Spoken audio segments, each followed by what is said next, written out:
Salut, dans cette vidéo je vais vous montrer comment j'ai fabriqué cette manette en bois de palette avec mon pote Pierre qui est venu me rendre visite cet été. La structure elle est toute simple, c'est une boîte sur laquelle on vient mettre des boutons et à l'intérieur on cache l'électronique. Allez, tout est dit.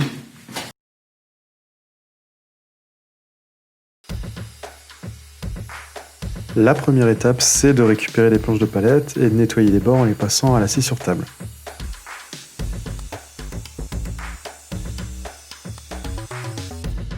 Une fois que les bords sont propres, on colle plusieurs planches ensemble pour faire un plateau.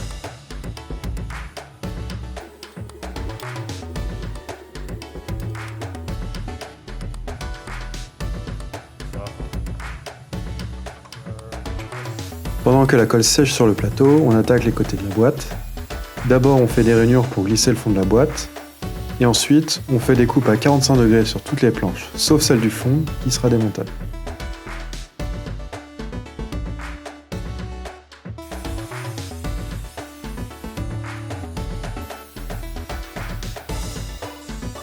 Le dernier morceau de la boîte, c'est le fond, que l'on découpe dans du MDF de 3 mm.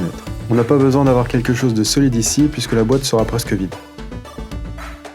On enchaîne alors avec le collage de la boîte, qui se fait facilement avec une sangle à cliquer.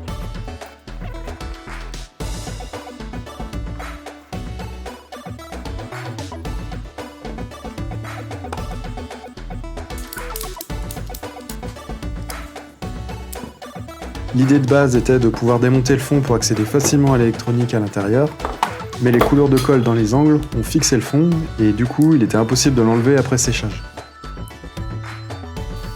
Pour que la manette soit plus agréable à utiliser, j'ajoute un angle sur le dessus de quelques degrés. Je sors le plateau des serre-joints et je trace la forme de la boîte intérieure et extérieure sur le plateau pour savoir où découper.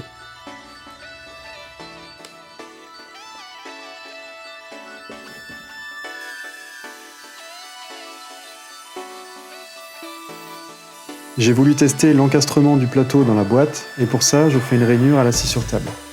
Après plusieurs passages et un nettoyage au ciseau à bois et au rabot, j'arrive à un résultat assez satisfaisant malgré un plateau qui a gondolé en séchant.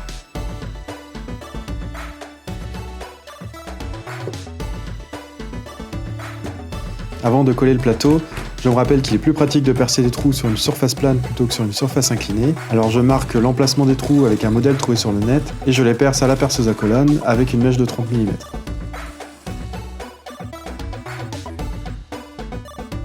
Pour les deux trous en façade, je les fais avec une perceuse, ce que j'aurais d'ailleurs pu faire pour les autres. Je fixe le joystick dès maintenant puisque je ne pourrais plus le faire avec le plateau collé. Une fois centré, je lui mets 4 vis et j'enchaîne en mettant les cosses sur les broches.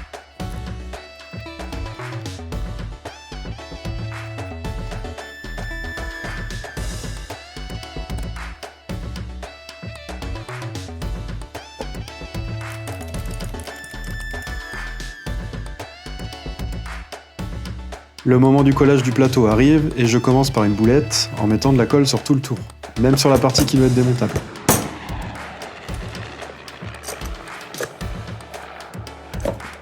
Heureusement, je me rends compte à temps et j'en enlève un maximum avec un chiffon.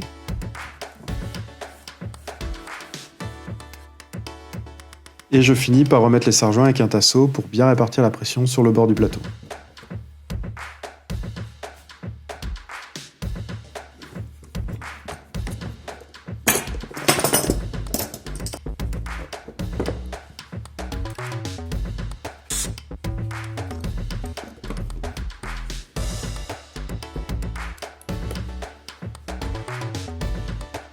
Une fois sec, je finis de réparer ma bêtise de collage avec un couteau à enduire et tout est nickel. Je peux passer à la finition. En commençant avec un ponçage sur l'ensemble de la boîte au grain 80, puis avec un grain 120.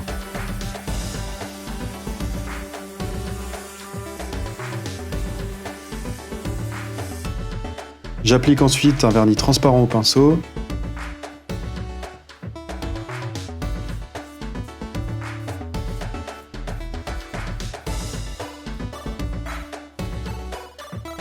Et je termine la finition avec un papier de verre de grain 320.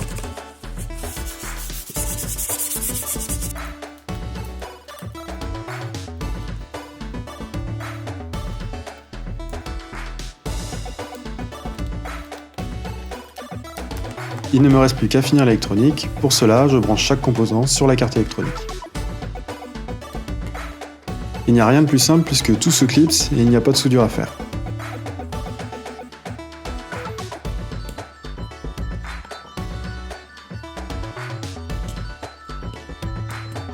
Et la fiche USB passe par un petit trou que j'ai fait hors caméra dans la partie démontable.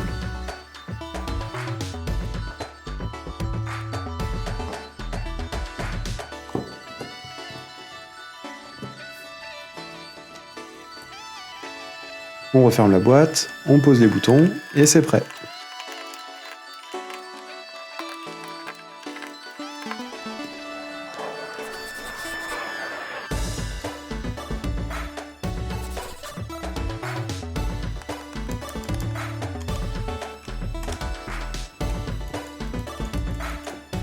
Pour l'utiliser, je la branche sur un Raspberry Pi avec le système d'exploitation Recalbox qui me permet d'émuler différentes consoles.